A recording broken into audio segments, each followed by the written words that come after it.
Mutual ഫണ്ടിനെ പറ്റിയിട്ടുള്ള എല്ലാ കാര്യങ്ങളും പഠിക്കാൻ വേണ്ടി ഒരു വീഡിയോ തപ്പി നടക്കുന്നവരാണ് നിങ്ങൾ. അങ്ങനെയാണെങ്കിൽ നിങ്ങൾ എത്തിയിരിക്കുന്ന കറക്റ്റ് സ്ഥലത്താണ്. കാരണം ഈ ഒരു വീഡിയോയിൽ മ്യൂച്വൽ ഫണ്ട് എന്താണെന്നുള്ളതിൻ്റെ ഏറ്റവും ബേസിക്സ് മുതൽ നമ്മൾ കവർ ചെയ്യുന്നതായിരിക്കും. മ്യൂച്വൽ ഫണ്ട് എന്താണെന്ന് മാത്രമല്ല, അതെങ്ങനെ സെലക്ട് ചെയ്യണം, ഏതൊക്കെ ടൈപ്പ് മ്യൂച്വൽ ഫണ്ട് ഉണ്ട്, അത് ഇൻവെസ്റ്റ് ചെയ്യുമ്പോൾ എന്തൊക്കെ കാര്യങ്ങളാണ് നിങ്ങൾ നോക്കേണ്ടത്, എന്തൊക്കെയാണ് ശ്രദ്ധിക്കേണ്ടതെന്നുള്ള എല്ലാ കാര്യങ്ങളും നമ്മൾ കവർ ചെയ്യുന്നതായിരിക്കും. ഇനി ഇതിനെപ്പറ്റി കൂടുതൽ നിങ്ങൾക്ക് പഠിക്കണമെങ്കിൽ നമ്മുടെ കോഴ്സിൽ ജോയിൻ ചെയ്യാവുന്നതാണ്. വളരെ ഇൻഡെപ്ത് ആയിട്ട് നമ്മൾ കവർ ചെയ്യുന്നതായിരിക്കും. 6 മണിക്കൂറിൽ ലിങ്ക് ഡിസ്ക്രിപ്ഷനിൽ കൊടുത്തിട്ടുണ്ട്. ഈ കൂപ്പൺ കോഡ് ഉപയോഗിക്കാൻ മറക്കണ്ട. ജസ്റ്റ് ബേസിക് ആയിട്ട് എല്ലാ കാര്യങ്ങളും പെട്ടെന്ന് കവർ ചെയ്യാനാണ് നിങ്ങൾക്ക് താല്പര്യമെങ്കിൽ ഈ ഒരു വീഡിയോ മതിയാവും. അപ്പോൾ അത് നമുക്ക് നോക്കേണ്ടത് എന്താണ് ഈ മ്യൂച്വൽ ഫണ്ട് എന്നുള്ള കാര്യമാണ്. നിങ്ങൾ ഒരു മനുഷ്യനാണ്. നിങ്ങൾക്ക് ഇന്ത്യയിൽ സ്റ്റോക്ക് മാർക്കറ്റിൽ കുറേ സ്റ്റോക്സിൽ പൈസ ഇൻവെസ്റ്റ് ചെയ്യാൻ താല്പര്യമുണ്ട്. കാരണം നിങ്ങൾ കേട്ടിട്ടുണ്ട് സ്റ്റോക്സിൽ ഇൻവെസ്റ്റ് ചെയ്താൽ നല്ല റിട്ടേൺസ് കിട്ടുന്നുള്ള കാര്യം. അപ്പം നിങ്ങൾ ഒരു 1000 രൂപ എടുത്തിട്ട് സ്റ്റോക്സിൽ ഇൻവെസ്റ്റ് ചെയ്യാൻ വിചാരിക്കുക. പക്ഷേ ഏത് സ്റ്റോക്സിൽ ഇൻവെസ്റ്റ് ചെയ്യും? കാരണം ഇന്ത്യൻ സ്റ്റോക്ക് മാർക്കറ്റിൽ ആയിരക്കണക്കിന് സ്റ്റോക്സ് ആണുള്ളത്. ഇതിൽ ഏത് സ്റ്റോക്കാണ് നല്ലത്, ഏതാണ് ഇനി അങ്ങോട്ട് കൂടുതൽ റിട്ടേൺസ് ഉണ്ടാക്കുക എന്നുള്ള കാര്യം നമുക്ക് ചിലപ്പോൾ അറിയണമെന്നില്ല. അതിനെപ്പറ്റി പഠിക്കാന്ന് പറഞ്ഞാൽ ഭയങ്കര ബുദ്ധിമുട്ടുള്ള കാര്യമാണ്.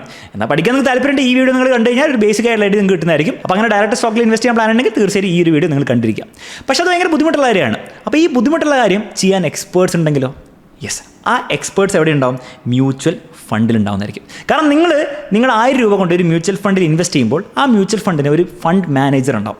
ആ ഫണ്ട് മാനേജർ ഇതിൽ അഗ്രഗണ്യനായിരിക്കും. അയാൾക്ക് ഏത് സ്റ്റോക്കാണ് ഏറ്റവും ബെസ്റ്റ്, ഏത് സ്റ്റോക്കായിരിക്കും ഇനി ഗ്രോ ചെയ്യാൻ ചാൻസ്, ഏതൊക്കെ സ്റ്റോക്കാണ് ഭയങ്കര റിസ്കി എന്നുള്ള കാര്യത്തിൽ അയാൾ എക്സ്പേർട്ട് ആയിട്ടുള്ള ആളാണ്. അപ്പോൾ നിങ്ങൾ അയാൾക്ക് പൈസ കൊടുക്കുമ്പോൾ അയാൾ ഇൻഡയറക്ട്ലി എന്താ ചെയ്യുക? നിങ്ങളുടെ പൈസ കൊണ്ട് അയാൾ എന്ത് ചെയ്യും? ഈ സ്റ്റോക്സിൽ ഇൻവെസ്റ്റ് ചെയ്യുന്നതായിരിക്കും. എന്നിട്ട് ആ സ്റ്റോക്സ് ഉണ്ടാക്കുന്ന റിട്ടേൺസ് എന്താണ്?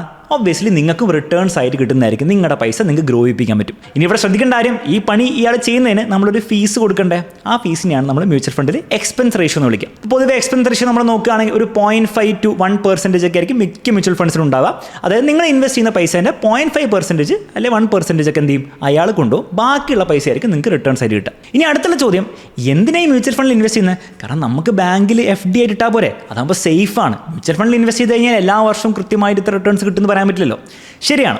പക്ഷേ ആകെയുള്ള പ്രശ്നം, ബാങ്കിൽ നിങ്ങൾ FDയിൽ ഇട്ട് കഴിഞ്ഞാൽ നിങ്ങൾക്ക് എക്സ്പെക്ട് ചെയ്യാൻ പറ്റുന്ന റിട്ടേൺസ് 6 to 7% ആണ്. ടാക്സും കൂടി കിഴിച്ചു കഴിഞ്ഞാൽ ചിലപ്പോൾ ഇതിലും കുറയാൻ ചാൻസ് ഉണ്ട്. എന്നാൽ നിങ്ങൾ mutual fund long term invest ചെയ്യുകയാണെങ്കിൽ നിങ്ങൾക്ക് ഇതിനേക്കാളും കൂടുതൽ റിട്ടേൺസ് കിട്ടും. ഇനി എക്സാക്ട്ലി എത്ര റിട്ടേൺസ് കിട്ടും നമുക്ക് പറയാൻ പറ്റില്ല. കാരണം ഓരോ മ്യൂച്വൽ ഫണ്ട് ഓരോ റിട്ടേൺസ് ആയിരിക്കും കഴിഞ്ഞ വർഷങ്ങളിലൊക്കെ ഉണ്ടാക്കിയുള്ളത്. പക്ഷേ ഇതിൻ്റെ ഒരു ഐഡിയ കിട്ടാൻ വേണ്ടിയിട്ട് നമുക്ക് എന്ത് ചെയ്യാം? നമുക്ക് Nifty 50 കൺസിഡർ ചെയ്യാം. Nifty 50 എന്ന് പറഞ്ഞാൽ ഇന്ത്യയിലെ ടോപ്പ് 50 സ്റ്റോക്സ് അടങ്ങുന്ന ഒരു മ്യൂച്വൽ ഫണ്ട് പോലെയാണ്. ഇൻഡെക്സ് എന്നാണ് ഇതിനെ വിളിക്കുക. അപ്പോൾ ഇതിലാണ് നിങ്ങൾ പൈസ ഇൻവെസ്റ്റ് ചെയ്തെങ്കിൽ കഴിഞ്ഞ 10 ഇയേഴ്സിൽ ഉണ്ടാക്കിയ റിട്ടേൺസ് 12.3% ആണ്. അതായത് FDൻ്റെ ഒക്കെ ഡബിൾ റിട്ടേൺസ് ആണ് ഉണ്ടാക്കിയിരിക്കുന്നത്. ഇത് ഒരൊറ്റ വർഷം ഉണ്ടാക്കിയ റിട്ടേൺസ് അല്ല, ഓരോ വർഷവും ഇതിന് തുല്യമായ റിട്ടേൺസ് ഉണ്ടാക്കി എന്നാണ് അതിൻ്റെ അർത്ഥം. CAGR റിട്ടേൺസ് എന്നാണ് വിളിക്കുക. Hello everyone. അപ്പോൾ നിങ്ങൾക്ക് മ്യൂച്വൽ ഫണ്ടിൽ ഇൻവെസ്റ്റ് ചെയ്യാൻ ആഗ്രഹമുണ്ട്. എന്നാൽ എങ്ങനെയാണ് മ്യൂച്വൽ ഫണ്ട് പിക്ക് ചെയ്യേണ്ടത്, ഏത് ഫണ്ട്സാണ് നിങ്ങൾക്ക് ഏറ്റവും നന്നാവുക എന്നുള്ള കാര്യം നിങ്ങൾക്ക് കൃത്യമായിട്ട് അറിയില്ലെങ്കിൽ ഈ കാര്യം വളരെ സിമ്പിളായിട്ട് മനസ്സിലാക്കാൻ വേണ്ടിയിട്ട് നമ്മളൊരു കോഴ്സ് ലോഞ്ച് ചെയ്തിട്ടുണ്ട്. കോഴ്സിൻ്റെ പേര് മ്യൂച്വൽ ഫണ്ട് മെയ്ഡ് ഈസി എന്നാണ്. ഈ ഒരു കോഴ്സിൽ ഏറ്റവും ബിഗിനർ ലെവലിൽ നിന്ന് സ്റ്റാർട്ട് ചെയ്ത് എന്താണ് മ്യൂച്വൽ ഫണ്ട് എന്നും എങ്ങനെയാണ് നല്ലൊരു മ്യൂച്വൽ ഫണ്ട് പിക്ക് ചെയ്യേണ്ടതെന്നും മാത്രമല്ല ഈ മ്യൂച്വൽ ഫണ്ട്സ് ലോങ് ടേമിൽ നിങ്ങൾക്ക് വെൽത്ത് ഉണ്ടാക്കാൻ വേണ്ടി എങ്ങനെ യൂസ് ചെയ്യണം എന്നുള്ള കാര്യം വളരെ ഡീറ്റെയിൽ ആയിട്ട് നമ്മൾ കവർ ചെയ്യുന്നുണ്ട്. ഈ ഒരു കോഴ്സിലൂടെ മ്യൂച്വൽ ഫണ്ട്സ് ശരിക്കും മനസ്സിലാക്കുകയും അതുവഴി അതിൻ്റെ മാക്സിമം ബെനിഫിറ്റ് നിങ്ങൾക്ക് ലൈഫിൽ കിട്ടണമെങ്കിൽ തീർച്ചയായും നമ്മുടെ കോഴ്സിൽ ജോയിൻ ചെയ്യുക. ലിങ്ക് ഡിസ്ക്രിപ്ഷനിൽ കൊടുത്തിട്ടുണ്ട്. ഇതുകൂടാതെ ഞങ്ങളുടെ പേഴ്സണൽ പോർട്ട്ഫോളിയോ ഡീറ്റെയിൽസും അതിൽ നമ്മൾ എന്തൊക്കെയാണ് ആക്ഷൻസ് ഓരോ മാസം എടുക്കുന്ന കാര്യവും അതുപോലെ തന്നെ സ്റ്റോക്ക് മാർക്കറ്റിന്റെ കറന്റ് സിറ്റുവേഷന്റെ അടിസ്ഥാനത്തിൽ എങ്ങനെ ഓരോ തീരുമാനങ്ങൾ എടുക്കണം എന്നുള്ള കാര്യം നമ്മൾ സെപ്പറേറ്റ് വീഡിയോസ് ആയിട്ട് നമ്മുടെ മെമ്പർഷിപ്പ് കമ്മ്യൂണിറ്റി കൊടുക്കുന്നുണ്ട്. സോ ഇങ്ങനത്തെ എക്സ്ക്ലൂസീവ് കണ്ടന്റ് നിങ്ങൾക്ക് വേണമെങ്കിൽ നമ്മുടെ മെമ്പർ കമ്മ്യൂണിറ്റിയിൽ ജോയിൻ ചെയ്യാവുന്നതാണ്. ഒരു മാസം നിങ്ങൾ ജോയിൻ ചെയ്ത് നോക്കിയിട്ട് നിങ്ങൾക്ക് ബെനിഫിറ്റ് ഉണ്ടെങ്കിൽ തീർച്ചയായും കണ്ടിന്യൂ ആവുന്നതാണ്. അതായത് FDൻ്റെ ഓൾമോസ്റ്റ് ഡബിൾ റിട്ടേൺസ് ആയിരിക്കും നിങ്ങൾക്ക് മ്യൂച്വൽ ഫണ്ട് വഴി ഇൻവെസ്റ്റ് ചെയ്താൽ കിട്ടാൻ പോകുന്നത്. നമ്മൾ ഏത് 10 ഇയേഴ്സ് നോക്കിയാലും ഓൾമോസ്റ്റ് ഒരു 12%, ചിലപ്പോൾ അത് 10% ആവും, ചിലപ്പോൾ അത് 14% ആവും.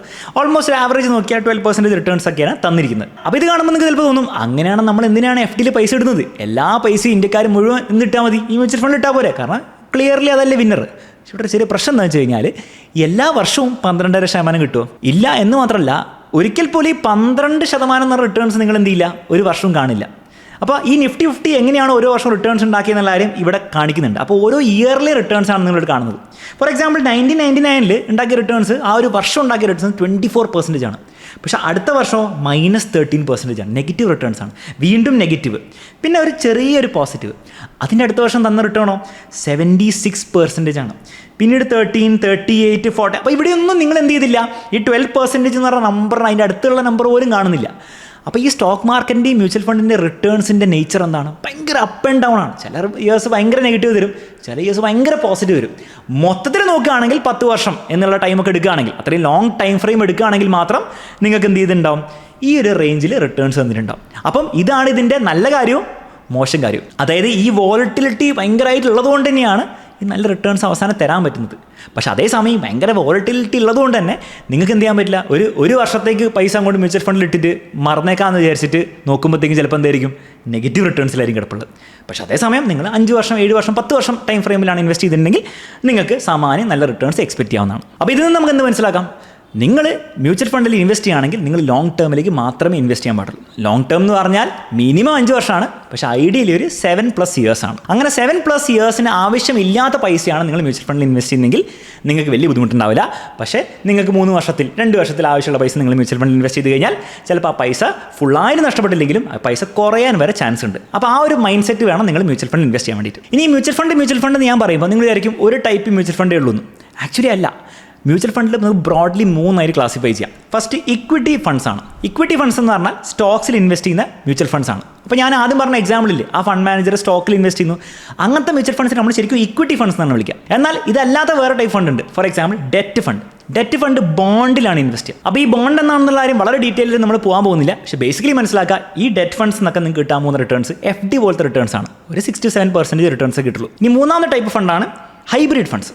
പേര് തന്നെ ഉണ്ട്, ഹൈബ്രിഡ് ആണ്. അതായത് സ്റ്റോക്സും ഉണ്ട് ബോൺസും ഉണ്ട്, രണ്ടും കൂടിയുള്ള കോമ്പിനേഷനുള്ള മ്യൂച്വൽ ഫണ്ട്സിനാണ് നമ്മൾ ഹൈബ്രിഡ് മ്യൂച്വൽ ഫണ്ട്സ് എന്ന് വിളിക്കുക. ഇനി നമ്മൾ കൂടുതൽ ഫോക്കസ് ചെയ്യാൻ പോകുന്നതിൽ ഏതാണ്, ഇക്വിറ്റി ഫണ്ട്സ് ആണ്. കാരണം നമ്മൾ പൊതുവേ മ്യൂച്വൽ ഫണ്ട്സ് എന്ന് പറയുമ്പോൾ നമ്മൾ ഉദ്ദേശിക്കുന്നത് എന്താണ്, സ്റ്റോക്സിൽ ഇൻവെസ്റ്റ് ചെയ്യുന്ന മ്യൂച്വൽ ഫണ്ട്സ് ആണ്, അഥവാ ഇക്വിറ്റി ഫണ്ട്സ് ആണ്.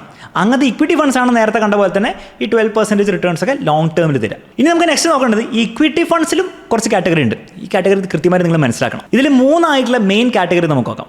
First large cap equity funds ആണ്, പിന്നെ മിഡ് ക്യാപ്പ്, പിന്നെ സ്മോൾ ക്യാപ്പ്. പേരിൽ തന്നെ ഉണ്ട്. ലാർജ് ക്യാപ്പ് എന്ന് പറഞ്ഞാൽ ഇന്ത്യയിലെ ടോപ്പ് 100 കമ്പനീസ് മാത്രമാണ്.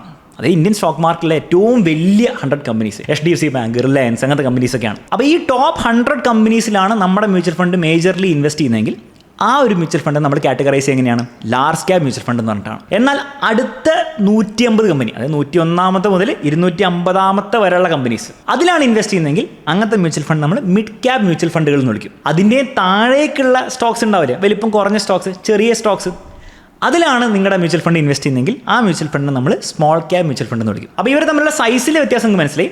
പക്ഷേ നമ്മൾ എന്തിനതിന് സെപ്പറേറ്റ് ചെയ്ത് പഠിക്കേണ്ട ആവശ്യം, കാരണം ഇവരുടെ റിട്ടേൺസിൻ്റെയും റിസ്കിൻ്റെയും ഡിഫറൻസ് ആണ്. ഫോർ എക്സാമ്പിൾ, നിങ്ങൾക്ക് ലാസ്റ്റ് 5 ഇയേഴ്സിൽ ലാർജ് ക്യാപ്പ് മ്യൂച്വൽ ഫണ്ട്സിൻ്റെ ആവറേജ് റിട്ടേൺ കാണാം. അതായത് ഇന്ത്യയിൽ കുറേ ലാർജ് ക്യാപ്പ് മ്യൂച്വൽ ഫണ്ട്സ് ഉണ്ട്. അതിൻ്റെ എല്ലാം കൂടെ ആവറേജ് നമ്മൾ 5 ഇയർ റിട്ടേൺ എടുത്ത് നോക്കിയാൽ നിങ്ങൾക്ക് കാണാൻ പോകുന്നത് 15.7% ആണ്. എന്നാൽ മിഡ് ക്യാപ്പ് മ്യൂച്വൽ ഫണ്ട്സിൻ്റെ ആവറേജ് എടുത്ത് നോക്കിയാൽ 22.5% ആണ്. ഭയങ്കര ഡിഫറൻസ് ആണ് കാണുന്നത്. സ്മോൾ ക്യാപ്പിനെ നോക്കിയാൽ കുറച്ചും കൂടി കൂടുതലാണ്. 10 ഇയേഴ്സിലും ഇതേ ഒരു പാറ്റേൺ ആണ് നിങ്ങൾ കാണുന്നത്. അപ്പോൾ നമ്മൾ ലോങ് ടൈം ഫ്രെയിമിൽ നോക്കുകയാണെങ്കിൽ പൊതുവേ സ്മോൾ ക്യാപ്പ് മ്യൂച്വൽ ഫണ്ട്സ് ആയിരിക്കും ഏറ്റവും കൂടുതൽ റിട്ടേൺസ് ഒന്നുണ്ടാവുക. തൊട്ട് താഴെ മിഡ് ക്യാപ്പ്, ഏറ്റവും കുറവായിരിക്കും ലാർജ് ക്യാപ്പ്. അപ്പോൾ ഇതിൻ്റെ ലോജിക്ക് ആക്ച്വലി വളരെ സിമ്പിളാണ്. കാരണം ഈ ലാർജ് ക്യാപ്പ് എന്ന് പറഞ്ഞാൽ ഓൾറെഡി വലിയ കമ്പനീസാണ്. അപ്പോൾ അതുകൊണ്ട് തന്നെ ആ കമ്പനീസ് ഇനി കുറേ ഗ്രോ ചെയ്യാനുള്ള സാധ്യതയില്ല. അതുകൊണ്ട് തന്നെ നിങ്ങളുടെ റിട്ടേൺസും കുറച്ച് കുറവായിരിക്കും. എന്നാൽ സ്മോൾ ക്യാപ്പ് എന്ന് പറഞ്ഞാൽ കുറച്ചുകൂടി ചെറിയ കമ്പനീസാണ്, ഇനി ഭയങ്കര ഗ്രോത്ത് പൊട്ടൻഷ്യൽ ഉള്ള കമ്പനീസാണ്. അതുകൊണ്ട് തന്നെ കുറച്ചുകൂടി ഗ്രോത്ത് ഉണ്ടാകാൻ ചാൻസ് ഉണ്ട്, നിങ്ങളുടെ റിട്ടേൺസും കുറച്ചുകൂടി ഉണ്ടാകാൻ ചാൻസ് ഉണ്ട്. പക്ഷേ ഇത് കാണുമ്പോൾ നിങ്ങൾക്ക് തോന്നും അങ്ങനെയാണ് ഫുൾ പൈസ നമ്മൾ സ്മോൾ ക്യാപ്പിലിടാം. പ്രശ്നം എന്താണെന്ന് വെച്ച് കഴിഞ്ഞാൽ ഇതിലെ റിസ്ക്കും അതുപോലെ തന്നെയാണ്. എത്രത്തോളം റിട്ടേൺസ് ഉണ്ടോ അത്രത്തോളം റിസ്ക് ഉണ്ട്. റിസ്ക് മനസ്സിലാക്കാൻ സിമ്പിൾ എക്സാമ്പിൾ പറഞ്ഞുതരാം. ഈ ലാർജ് ക്യാപ്പ് മ്യൂച്വൽ ഫണ്ട്സിൻ്റെ ഗ്രോത്ത് ഇതാ ഫോർ എക്സാമ്പിൾ ഇങ്ങനെ ആണെങ്കിൽ മിഡ് ക്യാപ്പിൻ്റെ കുറച്ച് ഇങ്ങനെ ആയിരിക്കും, അതായത് കുറച്ചും കൂടി വോളറ്റിലിറ്റി കൂടുതലായിരിക്കും. സ്മോൾ ക്യാപ്പിൻ്റെ കുറച്ചും കൂടി വോളറ്റൈലായിരിക്കും. അപ്പോൾ ഒബ്വിയസ്ലി റിട്ടേൺസ് കൂടുമ്പോൾ അത്രയും സിമ്പിളായിട്ടുള്ള കാര്യമല്ല, റിസ്ക്കും കുറച്ച് കൂടുതലായിരിക്കും. അപ്പോൾ ഈ ഒരു കാര്യം കൂടെ മനസ്സിലാക്കിയിട്ട് വേണം നമ്മൾ ഈ large cap, mid cap, small cap select ചെയ്യാൻ വേണ്ടിയിട്ട്. അപ്പോൾ ഇത്രയും കാര്യങ്ങൾ മനസ്സിലാക്കിയ സ്ഥിതിക്ക് നമ്മൾ എങ്ങനെയാണ് പൈസ ഇടുക, നമ്മൾ ലാർജ് ക്യാപ്പിലാണോ മിഡ് ക്യാപ്പിലാണോ സ്മോൾ ക്യാപ്പിലാണോ ഇടേണ്ടത്. അപ്പോൾ എല്ലാവരും ഒരു അസറ്റ് അലൊക്കേഷൻ ഇതിൽ ഫോളോ ചെയ്യണം. എല്ലാ പൈസയും കൂടി ലാർജ് ക്യാപ്പിൽ ഇടുന്നത് വലിയൊരു നല്ല ഐഡിയ ആയിരിക്കില്ല. കാരണം നിങ്ങളുടെ റിട്ടേൺസ് ക്യാപ്ഡ് ആയിരിക്കും, ഭയങ്കര റിട്ടേൺസ് നിങ്ങൾക്ക് ഉണ്ടാകാൻ ചാൻസ് ഇല്ല. എന്നാൽ ഫുൾ പൈസ കൊണ്ട് സ്മോൾ ക്യാപ്പിൽ ഇട്ടാൽ അത് ഭയങ്കര റിസ്ക്കിയാണ്. അപ്പോൾ അവിടെ നമ്മൾ ഇതുപോലൊരു അലൊക്കേഷൻ ഫോളോ ചെയ്താൽ മതി. ഫോർ എക്സാമ്പിൾ, നിങ്ങളുടെ 60% പൈസ നിങ്ങൾക്ക് എന്ത് ചെയ്യാം, ലാർജ് ക്യാപ്പിൽ ഇടാം, 30% മിഡ് ക്യാപ്പിൽ, 10% സ്മോൾ ക്യാപ്പിൽ. ഞാനൊരു എക്സാമ്പിൾ പറഞ്ഞു എന്നുള്ളൂ. ഇത് ഓരോ ആൾക്കാർക്ക് ഡിഫറൻ്റ് ആയിരിക്കും. ഫോർ എക്സാമ്പിൾ, നിങ്ങൾക്ക് കുറച്ചും കൂടി റിസ്ക് എടുക്കാൻ താല്പര്യം ഉണ്ടെങ്കിൽ നിങ്ങൾക്ക് ഈ സ്മോൾ ക്യാപ്പിൻ്റെ പെർസെൻറ്റേജ് കൂട്ടാം. പൊതുവേ ഒരു 20% മുകളിൽ സ്മോൾ ക്യാപ്പിനെ അലക്കേറ്റ് ചെയ്യുന്നത് ഭയങ്കര നല്ലൊരു ഐഡിയ ആയിരിക്കില്ല. പക്ഷേ it depends on your age and your risk profile. നിങ്ങൾക്ക് റിസ്ക് കുറച്ചുകൂടി എടുക്കാൻ താല്പര്യം ഉണ്ടെങ്കിൽ നിങ്ങൾക്ക് വേണം എന്ത് ചെയ്യാം, അതിൻ്റെ മുകളിൽ കൊണ്ടുപോകാം. ഇനി ഈ വീഡിയോയിൽ പറഞ്ഞ ഈ അലക്കേഷൻ കാര്യങ്ങളൊന്നും ഫിനാൻഷ്യൽ അഡ്വൈസ് ആയിട്ട് എടുക്കരുത്, ജസ്റ്റ് ഒരു ഐഡിയ കിട്ടാൻ വേണ്ടി ഞാൻ പറഞ്ഞതാണ്. ഇനി നിങ്ങൾ ഈ മ്യൂച്വൽ ഫണ്ട് ലാർജ് ക്യാപ്പ് ആയിക്കോട്ടെ, മിഡ് ക്യാപ്പ് ആയിക്കോട്ടെ, സ്മോൾ ക്യാപ്പ് ആയിക്കോട്ടെ, ഇതിൽ ഇൻവെസ്റ്റ് ചെയ്യാൻ വേണ്ടി നിങ്ങൾ നോക്കുമ്പോൾ 2 ടൈപ്പ് ഓഫ് ഫണ്ട്സ് എല്ലാത്തിനുള്ളിലുണ്ട്. ലാർജ് ക്യാപ്പ് ആയിക്കോട്ടെ, മിഡ് ക്യാപ്പ് ആയിക്കോട്ടെ, സ്മോൾ ക്യാപ്പ് ആയിക്കോട്ടെ, അതിൽ തന്നെ 2 ഉണ്ട്. അതിലൊന്ന് ആക്റ്റീവ് ഫണ്ട്സ് ആണ്, 2 പാസീവ് അഥവാ ഇൻഡെക്സ് ഫണ്ട്സ് ആണ്. പേരിൽ തന്നെ ഉണ്ട്. ആക്റ്റീവ് ഫണ്ട് എന്ന് പറഞ്ഞാൽ ഞാൻ ആദ്യം പറഞ്ഞ പോലെ തന്നെ ഒരു മ്യൂച്വൽ ഫണ്ട് മാനേജർ ഉണ്ടാവും. അയാൾ എന്ത് ചെയ്യും, അയാൾ സെലക്ട് ചെയ്യും സ്റ്റോക്സ്. ഫോർ എക്സാമ്പിൾ ഇന്ത്യയിൽ ഓൾമോസ്റ്റ് 150 മിഡ് ക്യാപ് സ്റ്റോക്സ് ഉണ്ട്. അതിലെല്ലാ സ്റ്റോക്സും ഒരു മ്യൂച്വൽ ഫണ്ട് വാങ്ങി വെക്കുമോ? ഇല്ല. ചിലപ്പോൾ ഒരു 20, 30, 40 സ്റ്റോക്സ് ആയിരിക്കും വാങ്ങി വെക്കാം. അതെങ്ങനെയാണ് വാങ്ങുക? ആ മ്യൂച്വൽ ഫണ്ടിൻ്റെ മാനേജറാണ് തീരുമാനിക്കുന്നതെങ്കിൽ അങ്ങനത്തെ മ്യൂച്വൽ ഫണ്ട്സ് നമ്മൾ ആക്റ്റീവ്ലി മാനേജ് മ്യൂച്വൽ ഫണ്ട്സ് അഥവാ ആക്റ്റീവ് ഫണ്ട്സ് എന്ന് വിളിക്കും. എന്നാൽ ആ 150 മിഡ് ക്യാപ് സ്റ്റോക്സ് ഇല്ലേ, അതെല്ലാം കൂടെ ഒരു മ്യൂച്വൽ ഫണ്ടിലുണ്ടെങ്കിലോ, അങ്ങനത്തെ ഒരു മ്യൂച്വൽ ഫണ്ടിനെയാണ് നമ്മൾ പാസീവ്ലി മാനേജ് മ്യൂച്വൽ ഫണ്ട് അഥവാ ഇൻഡെക്സ് ഫണ്ട് എന്ന് വിളിക്കുക. ഫോർ എക്സാമ്പിൾ മിഡ് ക്യാപ്പിൻ്റെ ഇൻഡെക്സ് ഫണ്ട് എന്ന് പറഞ്ഞാൽ മിഡ് ക്യാപ് 150 ഇൻഡെക്സ് എന്ന് പറഞ്ഞ ഇൻഡെക്സ് ആണ്. അതിൻ്റെ ഇഷ്ടംപോലെ ഫണ്ട്സ് ഉണ്ട്. അതിൽ ഈ ഫണ്ട് മാനേജർ തീരുമാനിക്കുന്നില്ല ഏത് സ്റ്റോക്സ് വാങ്ങണമെന്ന്. ആ 150 വരുന്ന ഏതൊക്കെ ഉണ്ടോ അത് മുഴുവൻ അയാൾ വാങ്ങി വെക്കും. പിന്നെ അയാളുടെ അവിടെ തീരുമാനമൊന്നും വരുന്നില്ല. അതേപോലെ മിഡ് ക്യാപ്പ് അല്ലാതെ ലാർജ് ക്യാപ്പിനും നിഫ്റ്റി 100 ടോപ്പ് 100 കമ്പനീസ്, നിഫ്റ്റി 50 ഞാൻ നേരത്തെ പറഞ്ഞ പോലെ തന്നെ ടോപ്പ് 50 കമ്പനീസിൻ്റെ ഒക്കെ ഇതുപോലെ പ്രീ ഡിഫൈൻഡ് ആയിട്ടുള്ള ഇൻഡെക്സുകളുണ്ട്. അങ്ങനത്തെ ഇൻഡെക്സുകൾക്ക് എന്തുണ്ട്, മ്യൂച്വൽ ഫണ്ട്സ് ഉണ്ട്. അതിൽ നിങ്ങൾക്ക് പോയി ഇൻവെസ്റ്റ് ചെയ്യാം. ഇതിൽ വ്യത്യാസം എന്താ വരുന്നത് വെച്ച് കഴിഞ്ഞാൽ ഇവിടെ എന്താണ് കോസ്റ്റ് ഭയങ്കര കുറവായിരിക്കും. കാരണം ഫണ്ട് മാനേജർ എന്ത് ചെയ്യേണ്ട ആവശ്യമില്ല, കഷ്ടപ്പെട്ട് തീരുമാനിക്കേണ്ട ആവശ്യമോ അല്ലെങ്കിൽ വലിയൊരു ടീം റിസർച്ച് അനലിസ്റ്റിനൊക്കെ ടീമിനൊന്നും വെക്കേണ്ട ആവശ്യമൊന്നുമില്ല. അതുകൊണ്ട് നിങ്ങൾ ചെയ്യുന്ന എക്സ്പെൻസ് റേഷ്യോ, നമുക്ക് കോസ്റ്റ് എന്ന് പറഞ്ഞാൽ എക്സ്പെൻസ് റേഷ്യോ ആണല്ലോ, അത് ഭയങ്കര കുറവായിരിക്കും. മിക്ക സമയത്ത് ഒരു 0.1 0.2 ഒക്കെ ഉണ്ടാവുള്ളൂ. എന്നാൽ ആക്റ്റീവ് ഫണ്ട്സ് എന്ന് പറഞ്ഞാൽ കുറച്ചുകൂടി എക്സ്പെൻസ് ഒക്കെ അവർക്ക് വരും. അപ്പോൾ ആ എക്സ്പെൻസ് നമ്മൾ കൊടുക്കേണ്ടി വരും. നമ്മുടെ എക്സ്പെൻസ് റേഷ്യോ ചിലപ്പോൾ 0.6 0.7 ചിലപ്പോൾ 1.2 1.3 ആ ലെവലിലൊക്കെ വരെ പോവാം. അപ്പോൾ ലോ കോസ്റ്റിൽ നിങ്ങൾക്ക് ഇൻവെസ്റ്റ് ചെയ്യണമെങ്കിൽ ഏറ്റവും ബെസ്റ്റ് എന്താണ്, ഇൻഡെക്സ് ഫണ്ട്സിലാണ്. ഭയങ്കര ലോ കോസ്റ്റ് ആയിരിക്കും ഉണ്ടാവും. എന്നാൽ നിങ്ങൾക്ക് കുറച്ചുകൂടി ഹൈ കോസ്റ്റ് കൊടുക്കാൻ താല്പര്യമുണ്ടെങ്കിൽ, മാത്രമല്ല ഇങ്ങനെ ഫണ്ട് മാനേജർ സ്റ്റോക്ക് പിക്ക് ചെയ്ത് കഴിഞ്ഞാൽ എന്തെങ്കിലും ബെനിഫിറ്റ് ഉണ്ടാവും നിങ്ങൾക്ക് തോന്നുന്നുണ്ടെങ്കിൽ നിങ്ങൾക്ക് ആക്റ്റീവ് ഫണ്ട്സിൽ ഇൻവെസ്റ്റ് ചെയ്യാവുന്നതാണ്. പക്ഷേ അവിടെ കോസ്റ്റ് കൂടും. ഇപ്പോൾ നിങ്ങൾ ആലോചിക്കുക, അങ്ങനെയാണ് നമ്മൾ ഏതിലപ്പോൾ ചെയ്യുക, ഇപ്പോൾ ഏതാണ് ബെറ്റർ. അപ്പോൾ ഈ ബെറ്റർ ഏതാണെന്നുള്ള കാര്യം വളരെ എക്സ്റ്റെൻസീവ്ലി സ്റ്റഡി ചെയ്യപ്പെട്ട കാര്യമാണ്. അപ്പോൾ ഈ ഒരു ഡേറ്റയിൽ നിങ്ങൾക്ക് കാണാൻ പറ്റും. ലാസ്റ്റ് നമ്മൾ 5 ഇയർ നോക്കുകയാണെങ്കിൽ എത്ര ശതമാനം ആക്റ്റീവ് ഫണ്ട്സ് ആണ് ഈ ഇൻഡെക്സ് ഫണ്ട്സിനെ ബീറ്റ് ചെയ്യുക എന്നുള്ളതിൻ്റെ ഡേറ്റയാണ് കാണുന്നത്. For example last 5 year date നോക്കുകയാണെങ്കിൽ സ്മോൾ ക്യാപ് കാറ്റഗറിയിൽ 86% ആക്റ്റീവ്ലി മാനേജ് സ്മോൾ ക്യാപ് ഫണ്ട്സും നമ്മുടെ ഈ ഇൻഡെക്സിനെ ബീറ്റ് ചെയ്തിട്ടുണ്ട്, പാസീവ് ഫണ്ടിനെ ബീറ്റ് ചെയ്തിട്ടുണ്ട്. എന്നാൽ നമ്മൾ മിഡ് ക്യാപ്പിലേക്ക് വരുമ്പോൾ 24% ആക്റ്റീവ് ഫണ്ട്സിനെ എന്ത് ചെയ്യാൻ പറ്റുള്ളൂ, ആ ഇൻഡെക്സിനെ ബീറ്റ് ചെയ്യാൻ പറ്റിയിട്ടുള്ളൂ. ലാർജ് ക്യാപ്പിലേക്ക് വരുമ്പോൾ വെറും 11% ഇൻഡെക്സിനെ ബീറ്റ് ചെയ്യാൻ പറ്റിയിട്ടുള്ളൂ. അപ്പോൾ ഒരു കാര്യം വളരെ ക്ലിയർ ആണ്, ഈ ആക്റ്റീവ്ലി മാനേജ് മ്യൂച്വൽ ഫണ്ട്സിൽ ഒരു ആവറേജ് എടുത്ത് നോക്കുകയാണെങ്കിൽ മിഡ് ക്യാപ്പും ലാർജ് ക്യാപ്പും ഒക്കെ നോക്കുകയാണെങ്കിൽ പൊതുവേ ഇൻഡെക്സ് ഫണ്ട്സാണ് കുറച്ചുകൂടി ബെറ്റർ ആവുക. അല്ലെങ്കിൽ പിന്നെ നിങ്ങൾ കണ്ടുപിടിക്കണം ഏറ്റവും ബെസ്റ്റ് മിഡ് ക്യാപ്പ് ഏതാണ്, ഏറ്റവും ബെസ്റ്റ് ലാർജ് ക്യാപ്പ് ഏതാണെന്ന് കണ്ടുപിടിച്ചിട്ട് വേണം നിങ്ങൾക്ക് എന്ത് ചെയ്യാം, ഈ ഇൻഡെക്സിനൊക്കെ ബീറ്റ് ചെയ്യാവുന്നതാണ്, ഇൻഡെക്സ് ഫണ്ട്സിനൊക്കെ ബീറ്റ് ചെയ്യാവുന്നതാണ്. പക്ഷേ അത് കണ്ടുപിടിക്കൽ എന്ന് പറഞ്ഞാൽ ഭയങ്കര ബുദ്ധിമുട്ടുള്ള കാര്യമാണ്. എന്നാൽ സ്മോൾ ക്യാപ്പിൽ നിങ്ങൾക്ക് കൃത്യമായൊരു ഡിഫറൻസ് കാണാൻ പറ്റും. സ്മോൾ ക്യാപ്പിൽ നമ്മൾ 5 ഇയേഴ്സിലൊക്കെ ഡേറ്റ് നോക്കുകയാണെങ്കിൽ clearly actively manage mutual funds ആണ് ബീറ്റ് ചെയ്തിരിക്കുന്നത്. അപ്പോൾ ഇത് ഫിനാൻഷ്യൽ റെക്കമെൻഡേഷൻ ആയിട്ട് എടുക്കരുത്. ഡേറ്റ ഒക്കെ പറയുന്നത് എന്താണ്, സ്മോൾ ക്യാപ്പിൽ നിങ്ങൾക്ക് എന്ത് ചെയ്യാം, ആക്റ്റീവ് ആയിരിക്കും കുറച്ചുകൂടി ബെറ്റർ. എന്നാൽ മിഡ് ക്യാപ്പിലും ലാർജ് ക്യാപ്പിലും മേ ബി ഇൻഡെക്സ് ഫണ്ട്സ് ആയിരിക്കും കുറച്ചുകൂടി ബെറ്റർ. അപ്പോൾ ഇത്രയും കാര്യങ്ങൾ മനസ്സിലായ സ്ഥിതിക്ക് നമുക്ക് നെക്സ്റ്റ് സ്റ്റെപ്പ് നമുക്കൊരു ഫണ്ടിൽ ഇൻവെസ്റ്റ് ചെയ്യണം. പൈസ ഇടണ്ടേ, എങ്ങനെയാണ് നമ്മളൊരു ഫണ്ട് സെലക്ട് ചെയ്യുക? അപ്പോൾ ഈ ഒരു കാര്യത്തിൽ നിങ്ങൾ ഇൻഡെക്സ് ഫണ്ട്സ് ആണ് ഇൻവെസ്റ്റ് ചെയ്യുന്നതെങ്കിൽ അതിൽ കുറേ സെലക്ഷൻ്റെ ആവശ്യമൊന്നുമില്ല. നിങ്ങൾക്ക് എന്ത് ചെയ്യാം, നിങ്ങൾക്ക് ലാർജ് ക്യാപ്പിൽ ഒരു ഇൻഡെക്സ് ആണ് വേണമെങ്കിൽ നിങ്ങൾക്ക് നിഫ്റ്റി 50 പോയി ഇൻവെസ്റ്റ് ചെയ്യാം. നിഫ്റ്റി 50യുടെ ഇഷ്ടംപോലെ മ്യൂച്വൽ ഫണ്ട്സ് ഉണ്ട്, ഓൾമോസ്റ്റ് എല്ലാം സെയിം ആണ്, വലിയൊരു ഡിഫറൻസ് ഉണ്ടാകാൻ പോകുന്നില്ല. അതിൽ നിങ്ങൾക്ക് ട്രാക്കിംഗ് ഡിഫറൻസ്, ട്രാക്കിംഗ് എറർ എന്ന് പറഞ്ഞ ഡേറ്റ ഒക്കെ ഉണ്ടാക്കി നോക്കാം. പക്ഷേ അതൊന്നും വലിയൊരു കാര്യമുള്ള കാര്യമല്ല. നിങ്ങൾക്ക് ഏതെങ്കിലും ഒരു നിഫ്റ്റി 50യിൽ ഇൻവെസ്റ്റ് ചെയ്യാവുന്നതാണ്. ഇനി നിങ്ങൾക്ക് 100 കമ്പനീസ് വേണമെങ്കിൽ നിങ്ങൾക്ക് നിഫ്റ്റി 100ൽ ഇൻവെസ്റ്റ് ചെയ്യാവുന്നതാണ്. അപ്പോൾ ഇതിൽ നിങ്ങൾ ഇൻവെസ്റ്റ് ചെയ്യുന്ന വഴി നിങ്ങൾക്ക് ലാർജ് ക്യാപ്പിലേക്ക് എക്സ്പോഷർ കിട്ടി യൂസിങ് ഇൻഡെക്സ് ഫണ്ട്സ്. കോസ്റ്റ് ഒക്കെ വളരെ കുറവായിരിക്കും. മിഡ് ക്യാപ്പിലെ ഇൻഡെക്സ് ആണ് നിങ്ങൾക്ക് വേണമെങ്കിൽ നിഫ്റ്റി മിഡ് ക്യാപ് 150 ഇൻഡെക്സ് ഉണ്ട്, അതിൽ നിങ്ങൾക്ക് ഇൻവെസ്റ്റ് ചെയ്യാവുന്നതാണ്. അപ്പോൾ ഇവിടെയും നിഫ്റ്റി മിഡ് ക്യാപ് 150യുടെ ഇഷ്ടംപോലെ ഇൻഡെക്സ് ഫണ്ട്സ് ഉണ്ട്, ഏത് വേണം നിങ്ങൾക്ക് സെലക്ട് ചെയ്യാവുന്നതാണ്. പല HDFC ഉണ്ടാവും, UTI ഉണ്ടാവും, ICICI ഉണ്ടാവും, ഓൾമോസ്റ്റ് എല്ലാം സിമിലർ ആയിരിക്കും ഉണ്ടാവും. കാരണം ഇവിടെ ഫണ്ട് മാനേജർ തീരുമാനിക്കുകയല്ല ചെയ്യുക, ഈ 150 കമ്പനി എല്ലാവരും വാങ്ങിച്ച് വെക്കുകയാണ് ചെയ്യുക. അപ്പോൾ അവരെ വലിയ വ്യത്യാസങ്ങൾ വരാൻ പോകുന്നില്ല. സ്മോൾ ക്യാപ്പിലും അതിൻ്റെതായ ഇൻഡെക്സ് ഉണ്ട്. അപ്പോൾ ഇൻഡെക്സ് ഫണ്ട്സ് വഴിയാണ് നിങ്ങൾ ഇൻവെസ്റ്റ് ചെയ്യുന്നത്. നിങ്ങളുടെ പ്രോസസ്സ് ഭയങ്കര സിമ്പിളായിരിക്കും. നിങ്ങൾ ഏത് സെലക്ട് ചെയ്യുന്നു എന്നുള്ള കാര്യത്തിൽ വലിയ ഡിഫറൻസ് വരുത്തുന്നില്ല. ഏതെങ്കിലും ഒന്ന് സെലക്ട് ചെയ്യുക. അതിൽ എത്ര ശതമാനം നിങ്ങൾ കൊടുക്കുന്നു, ലാർജ് ക്യാപ്പിൽ നിന്ന് എത്ര ഇടുന്നു, എത്ര ശതമാനം നിങ്ങളുടെ പൈസ ഇടുന്നു, മിഡ് ക്യാപ്പിൽ എത്ര ശതമാനം എടുത്തു, സ്മോൾ ക്യാപ്പിൽ എത്ര ഇടുന്നു എന്നുള്ള കാര്യമായിരിക്കും കൂടുതൽ മാറ്റർ ചെയ്യുക. ഏത് ചൂസ് ചെയ്യുന്നുള്ള കാര്യം വലിയ മാറ്റർ ചെയ്യാൻ പോകുന്നില്ല. എന്നാൽ ആക്റ്റീവ് മ്യൂച്വൽ ഫണ്ട്സിൽ എങ്ങനെയല്ല. ആക്റ്റീവിൽ നിങ്ങൾ സെലക്ട് ചെയ്യാൻ വേണ്ടി നോക്കുമ്പോൾ നിങ്ങൾ കുറേ ഡേറ്റ നോക്കണം. അതിൽ ഏറ്റവും ഫസ്റ്റ് നിങ്ങൾ നോക്കേണ്ടത് റിട്ടേൺസ് ആണ്. അപ്പോൾ ഒരു കാറ്റഗറി എടുക്കുകയാണെങ്കിൽ ലാർജ് ക്യാപ്പ് ആണെങ്കിൽ നിങ്ങൾ നോക്കേണ്ടത് ആ ലാർജ് ക്യാപ്പ് കാറ്റഗറിയിൽ കഴിഞ്ഞ 3 ഇയേഴ്സിൽ ഏറ്റവും ബെസ്റ്റ് പെർഫോം ചെയ്ത, ഏറ്റവും റിട്ടേൺസ് ഉണ്ടാക്കിയ ഫണ്ട് ഏതാ, 5 ഇയേഴ്സിൽ, 10 ഇയേഴ്സിൽ. അപ്പോൾ ഇങ്ങനെ ലോങ് ടേം ഡേറ്റ നോക്കിയിട്ട് ഏറ്റവും റിട്ടേൺസ് ഉണ്ടാക്കിയ ഫണ്ട്സ് അത്യാവശ്യം നിങ്ങൾ നോക്കുക. എന്നിട്ട് അതിൽ മോശമില്ലാത്തൊരു ഫണ്ട്, കാരണം 10 ഇയറിലും ഫസ്റ്റ്, 5 ഇയറിലും ഫസ്റ്റ്, 3 ഇയറിലും ഫസ്റ്റ് ആവണമെന്ന് നിർബന്ധിച്ചാൽ ഒന്നും അതിലുണ്ടാവില്ല. അപ്പോൾ മോശമില്ലാത്ത കൺസിസ്റ്റൻ്റ് ആയിട്ടുള്ള ഒരു ഫണ്ട് നിങ്ങൾക്ക് പിക്ക് ചെയ്യാവുന്നതാണ്. ഇനി ഇത് കുറച്ചും കൂടി പ്രോപ്പറായിട്ട് എങ്ങനെ ചെയ്യണമെന്ന് പഠിക്കണമെങ്കിൽ നിങ്ങൾക്ക് ഈ ഒരു വീഡിയോ കാണാം, അതിൽ ഞാൻ കാണിച്ചു തരുന്നുണ്ട്. അതിൽ 5 മിനിറ്റിൽ എങ്ങനെ പിക്ക് ചെയ്യണമെന്നാണ് പഠിപ്പിക്കുന്നത്. ഇനി കുറച്ചും കൂടി ഡീറ്റെയിൽ ആയിട്ട് സമയം എടുത്ത് നിങ്ങൾക്ക് പിക്ക് ചെയ്യണമെങ്കിൽ കുറച്ചും കൂടി സഫിസ്റ്റിക്കേറ്റഡ് ആയിട്ട് ഞാൻ എന്ത് ചെയ്യുന്നുണ്ട്, നമ്മുടെ കോഴ്സിൽ പഠിപ്പിക്കുന്നുണ്ട്. അപ്പോൾ നിങ്ങൾക്ക് കോഴ്സിലെ മെത്തേഡ് ഉപയോഗിക്കാവുന്നതാണ്. 2 മെത്തേഡും കുഴപ്പമൊന്നുമില്ല.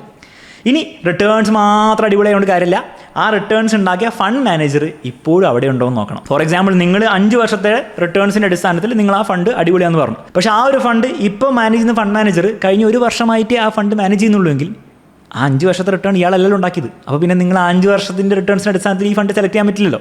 അപ്പോൾ തീർച്ചയായും ആ ഫണ്ട് മാനേജർ അവിടെ എത്ര നാളായിട്ടുണ്ട് എന്നുള്ള കാര്യം നിങ്ങൾ നോക്കണം.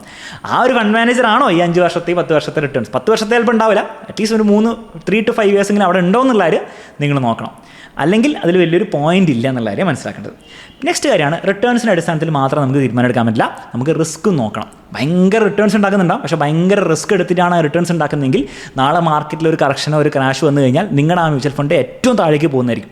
പല മ്യൂച്വൽ ഫണ്ട്സും ഇന്നത്തെ കാലത്തൊക്കെ അങ്ങനെ പോയിട്ടുണ്ട്. കഴിഞ്ഞ 5 വർഷത്തിലേക്ക് ഭയങ്കര റിട്ടേൺസ് വന്ന ക്വാണ്ട് സ്മോൾ ക്യാപ് പോലത്തെ ഫണ്ട്സൊക്കെ മാർക്കറ്റ് ഒരു കറക്ഷൻ വന്നപ്പോഴത്തേക്കും ഭയങ്കര താഴേക്ക് പോയിട്ടുണ്ട്. അപ്പോൾ റിസ്ക് കൂടുതലുള്ള ഫണ്ട്സ് ആയിരുന്നു അത്. അപ്പോൾ ആ റിസ്കിൻ്റെ കാര്യം നമ്മൾ നോക്കണം. അപ്പോൾ റിസ്ക് നോക്കാൻ വേണ്ടി 2 മെഷേഴ്സ് ഉണ്ട്, ഷാർപ്പ് റേഷ്യോ, സോർട്ടിനോ റേഷ്യോ. എല്ലാ മ്യൂച്വൽ ഫണ്ട്സിലും നിങ്ങൾക്ക് കാണാൻ പറ്റും. ജനറലി നിങ്ങൾ നോക്കേണ്ടതേ ഉള്ളൂ ഈ ഷാർപ്പും സോർട്ടിനോ കൂടുതലായിരിക്കണം. എത്ര കൂടുതലായിരിക്കണം? നിങ്ങൾ വിത്തിൻ സ്മോൾ ക്യാപ്പാണ് കമ്പയർ ചെയ്യുന്നതെങ്കിൽ ആ സ്മോൾ ക്യാപ്പിൽ നിങ്ങളൊരു 3 എണ്ണം ഇതിൻ്റെ അടിസ്ഥാനത്തിൽ നിങ്ങൾ ഷോർട്ട് ലിസ്റ്റ് ചെയ്തിട്ടുണ്ടാവില്ലേ, ആ 3 എണ്ണത്തിലും ഏറ്റവും കൂടുതലുള്ള ഷാർപ്പ് റേഷ്യോ സോർട്ടിനോ റേഷ്യോ ആണ് ജനറലി റിസ്ക് കുറവുള്ള ഫണ്ട്. അപ്പോൾ കൂടുതൽ ഷാർപ്പ് റേഷ്യോ സോർട്ടിനോ റേഷ്യോ കൂടുതലാണെന്നുള്ള കാര്യം നിങ്ങൾ നോക്കാം. ഇതെന്താണെന്നുള്ള കാര്യം കൂടുതൽ മനസ്സിലാക്കണമെങ്കിൽ ഈ ഒരു വീഡിയോ നിങ്ങൾക്ക് കാണാം, അല്ലെങ്കിൽ നിങ്ങൾക്ക് കോഴ്സിൽ ജോയിൻ ചെയ്യാം. ആൻഡ് ലാസ്റ്റ് കാര്യമാണ് എക്സ്പെൻസ് റേഷ്യോ. എത്രത്തോളം കുറവുണ്ടോ അത്രത്തോളം നല്ലത്. പക്ഷേ നിങ്ങൾക്ക് ഇവിടെ വാശി പിടിക്കാൻ പറ്റില്ല. പൊതുവേ നല്ല പെർഫോമൻസും റിസ്ക് കുറവുള്ള ഫണ്ട്സിന് പൊതുവേ എക്സ്പെൻസ് റേഷ്യോ കുറച്ച് കൂടുതലായിരിക്കും. അപ്പോൾ ആ കാര്യത്തിൽ വാശി പിടിക്കാൻ പറ്റില്ല. പക്ഷേ അതേസമയം ചില ഫണ്ട്സ് ഉണ്ടാവും പെർഫോമൻസ് ഒക്കെ ആവറേജ് ആയിരിക്കും, പക്ഷേ എക്സ്പെൻസ് റേഷ്യോ 1.3, 1.5% ആ ലെവലിലൊക്കെ പോകാറുണ്ട്. അത് പൊതുവെ അവോയ്ഡ് ചെയ്യുന്നതായിരിക്കും നല്ലത്. കാരണം നിങ്ങൾ അൺനെസസറി ആയിട്ട് എക്സ്പെൻസ് റേഷ്യോ കൊടുത്തിട്ട് കാര്യമില്ല. അടുത്ത ചോദ്യം, എത്ര മ്യൂച്വൽ ഫണ്ട്സ് വേണം? ഇവിടെ വളരെ സിമ്പിൾ ഉത്തരവേ ഉള്ളൂ. ലാർജ് ക്യാപ്പിൽ 1, മിഡ് ക്യാപ്പിൽ 1, സ്മോൾ ക്യാപ്പിൽ 1. നിങ്ങളുടെ ക്യാപിറ്റൽ കൂടുന്നതനുസരിച്ച്, ഫോർ എക്സാമ്പിൾ നിങ്ങൾ 1 crore ക്യാപിറ്റലൊക്കെ ആയി കഴിഞ്ഞാൽ മേ ബി ലാർജ് ക്യാപ്പിൽ ഒരു ഫണ്ടിൽ ഇൻവെസ്റ്റ് ചെയ്ത് നിങ്ങൾക്ക് അത്രയും കംഫർട്ട് തരുന്നുണ്ടാവില്ല. മേ ബി ലാർജ് ക്യാപ്പിൽ 2 ഇൻവെസ്റ്റ് ചെയ്യാം, മിഡ് ക്യാപ്പിലും 2, സ്മോൾ ക്യാപ്പിൽ 2. ഇതിൽ കൂടുതൽ ഫണ്ട്സ് ഹോൾഡ് ചെയ്യുന്നതിൽ വലിയൊരു പോയിന്റ് ഇല്ല. ഈ മനസ്സിലാക്കേണ്ടത് large cap, mid cap, small cap മാത്രമല്ല categories, various type of funds ഉണ്ട്. Flexi cap fund, multi cap fund. അങ്ങനെ വരുമ്പോൾ നിങ്ങൾ ശ്രദ്ധിക്കേണ്ടത് ടോട്ടൽ നിങ്ങളുടെ പോർട്ട്ഫോളിയോയിൽ ഒരു 5-6 മ്യൂച്വൽ ഫണ്ട് മതിയാവും. നിങ്ങളുടെ പോർട്ട്ഫോളിയോയുടെ പൈസ ഭയങ്കര കൂടുമ്പോൾ മേ ബി അത് 5 crore ലെവലൊക്കെ എത്തുമ്പോൾ മേ ബി നിങ്ങൾക്ക് കൂട്ടാവുന്നല്ലാതെ നിങ്ങളുടെ വിത്തിൻ ഒരു 1 crore ഒക്കെയാണ് നിൽക്കുന്നതെങ്കിൽ ഒരു 5-6 മ്യൂച്വൽ ഫണ്ട്സ് ധാരാളം മതിയാവും. കാറ്റഗറി വൈസ് ആണെങ്കിൽ ഞാൻ നേരത്തെ പറഞ്ഞ പോലെ തന്നെ. നെക്സ്റ്റ് കാര്യം, എങ്ങനെയാണ് ഇൻവെസ്റ്റ് ചെയ്യേണ്ടത്? 2 മേജർ രീതിയാണ് ഇൻവെസ്റ്റ് ചെയ്യാനുള്ളത്. ഒന്ന് SIP ത്രൂ. SIP എന്ന് പറഞ്ഞാൽ എല്ലാ മന്തും നിങ്ങളൊരു പൈസ ഇട്ടുകൊണ്ടിരിക്കുകയാണ്. മറ്റേത് ലംസം, നിങ്ങളുടെ കയ്യിൽ പൈസ വന്നു നിങ്ങൾ മൊത്തത്തിൽ അങ്ങോട്ട് ഇടുകയാണ്. ഒരു സിമ്പിൾ എക്സാമ്പിൾ വെച്ച് മനസ്സിലാക്കി തരാം. ഫോർ എക്സാമ്പിൾ നിങ്ങളുടെ കയ്യിൽ ഒരു 10 ലക്ഷം രൂപ ഇട്ടുണ്ടെന്ന് വിചാരിക്കാം. 10 ലക്ഷം രൂപ നിങ്ങൾ മ്യൂച്വൽ ഫണ്ട് ഇടാൻ തീരുമാനിച്ചു. SIP ത്രൂ ആണ് നിങ്ങൾ ഇടുന്നെങ്കിൽ നിങ്ങൾ ആ 10 ലക്ഷത്തിൽ ഓരോരോ മാസവും കുറച്ച് പൈസ ആയിരിക്കും ഇടാൻ പോകുന്നത്. ഫോർ എക്സാമ്പിൾ ആ 10 ലക്ഷത്തിൽ ഒരു 20,000 രൂപ ഓരോരോ മാസം നിങ്ങൾ ഇടാൻ തീരുമാനിച്ചു കഴിഞ്ഞാൽ നിങ്ങൾ മ്യൂച്വൽ ഫണ്ട് ആപ്പ് എടുക്കുന്നു, SIP സ്റ്റാർട്ട് ചെയ്യുന്നു, 20,000 രൂപേൻ്റെ SIP ഇട്ട് കഴിഞ്ഞാൽ ഓരോ മാസം 20,000 രൂപ നിങ്ങളുടെ അക്കൗണ്ടിൽ നിന്ന് പോയിക്കോളും. അതാണ് SIP റൂട്ട്. ലംസം എന്ന് പറഞ്ഞാൽ 10 ലക്ഷം നിങ്ങൾ കൊണ്ടിട്ട് ഇന്ന് തന്നെ ഇടുകയാണ്. ഇതിനാണ് നമ്മൾ ലംസം എന്ന് വിളിക്കുക. ഇതിലേതാണ് നല്ലത്? ഓബ്വിയസ്ലി SIP ആണ് ലോങ് ടേമിൽ കൂടുതൽ നല്ലത്. ഇതിന് കാരണം എന്ന് വെച്ച് കഴിഞ്ഞാൽ ഫോർ എക്സാമ്പിൾ നിങ്ങൾ ഈ 2008 ഏറ്റവും മാർക്കറ്റ് ടോപ്പിൽ കൊണ്ടായിട്ടാണ് നിങ്ങൾ ലംസം ചെയ്യുന്നത് 10 ലക്ഷം. ആ 10 ലക്ഷം അന്ന് തന്നെ താഴേക്ക് പോകാൻ തുടങ്ങിയിട്ടുണ്ടാവും. അതായത് ചിലപ്പം ഓൾമോസ്റ്റ് അന്ന് എനിക്ക് ഒന്ന് 40-50% മാർക്കറ്റ് താഴേക്ക് പോയിട്ടുണ്ട്. നിങ്ങളുടെ 10 ലക്ഷം നിങ്ങൾ നോക്കുമ്പോൾ ഒരു 2-3 മാസം കഴിഞ്ഞ് നോക്കുമ്പോൾ ചിലപ്പം 6 ലക്ഷമോ 5 ലക്ഷമോ ആയിട്ടുണ്ടാവും. പിന്നീട് അത് മുകളിലേക്ക് വന്നിട്ടുണ്ടാവും, സമയം എടുക്കുമ്പോൾ മുകളിലേക്ക് വന്നിട്ടുണ്ടാവും. പക്ഷേ ആ ഒരു 6 ലക്ഷം ആയത് നിങ്ങൾ കണ്ടു നിൽക്കുമോ, നിങ്ങൾ അപ്പോഴത്തേക്ക് പൈസ എടുത്തിട്ടുണ്ടാവും. എന്നാൽ നിങ്ങൾ SIP ആണ് ചെയ്യുന്നതെങ്കിൽ നിങ്ങൾ ഇവിടെ ഇൻവെസ്റ്റ് ചെയ്തിട്ടുണ്ടാവും, ഇവിടെ ഇൻവെസ്റ്റ് ചെയ്തിട്ടുണ്ടാവും, ഇവിടെ എല്ലായിടത്തും ഇൻവെസ്റ്റ് ചെയ്തിട്ടുണ്ടാവും. അതുകൊണ്ട് തന്നെ നിങ്ങളുടെ പൈസ താഴേക്ക് പോകും ഷോർട്ട് ടേമിൽ, പക്ഷേ ഭയങ്കരമായിട്ട് താഴേക്ക് പോകില്ല. കാരണം നിങ്ങൾ താഴേക്ക് പോകുമ്പോഴും നിങ്ങൾ ഇതുണ്ട്, നിങ്ങൾ ഡൗൺവേർഡ് ആവറേജിംഗ് എന്ന് പറയും, അത് നിങ്ങൾ ചെയ്തിട്ടുണ്ട്. മുകളിലേക്ക് പോകുമ്പോഴും നിങ്ങൾ അപ്വേർഡ് ആവറേജിങ് ചെയ്യും. അതുകൊണ്ട് മൊത്തത്തിൽ നിങ്ങൾക്ക് എന്താണ് ഭയങ്കര വോളറ്റിലിറ്റി ഉണ്ടാവില്ല. അതുകൊണ്ട് തന്നെ നമ്മൾ ലോങ് ടേമിൽ പറയാം ലംസമ്മിനെക്കാളും കുറച്ചുകൂടി ബെറ്റർ എപ്പോഴും SIP തന്നെയാണ്. ലോ റിസ്ക്കും അതേസമയം കുറച്ചുകൂടി സമാധാനം തരുന്നതും SIP റൂട്ടാണ്. ഈ SIP എങ്ങനെയാണ് സെറ്റപ്പ് ചെയ്യേണ്ടതെന്ന് കൃത്യമായി മനസ്സിലാക്കണമെങ്കിൽ നിങ്ങൾക്ക് ഈ ഒരു വീഡിയോ കാണാം, കുറച്ചുകൂടി പ്രാക്ടിക്കലായിട്ട് ആ വീഡിയോയിൽ പറയുന്നുണ്ട്. അപ്പോൾ ഇതിന് കൺക്ലൂഷൻ വളരെ സിമ്പിളാണ്.